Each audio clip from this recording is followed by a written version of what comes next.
తెలుగు రుచికి స్వాగతం. సంప్రదాయ మరియు వినూత్న రీతుల్లో వివిధ రకాల దోసలు తయారు చేసే పద్ధతులను ఈ వీడియోస్ ద్వారా మీకు పరిచయం చేస్తున్నాం. సజ్జల దోస. ముత్యాల్లాంటి చిరుధాన్యాలతో చాలా సాంప్రదాయబద్ధంగా తయారు చేసే ఈ దోస మీ ఆరోగ్యానికి ఎంతో మేలు చేస్తుంది. ముందుగా ఒక బౌల్లో సజ్జలు 50 గ్రాములు, శనగపప్పు 50 గ్రాములు,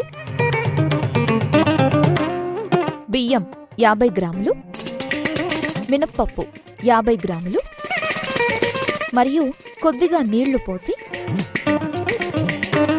కలిపి 2 నుండి 3 గంటల పాటు నానబెట్టి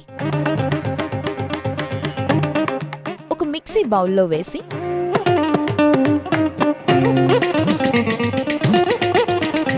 మిక్సీ చేసుకొని ఒక బౌల్లో వేసి దానిలో కొద్దిగా ఉప్పు వేసి కలిపి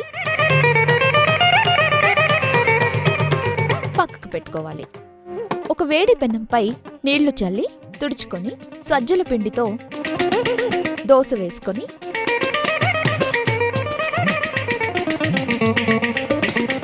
నూనె వేసి మగ్గించి తిరగవేసి మగ్గించి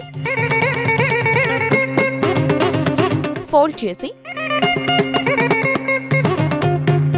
ఒక ప్లేట్లో పెట్టుకుంటే సజ్జల దోస రెడీ. ఇలాగే మరికొన్ని దోసలు వేసుకుందాం.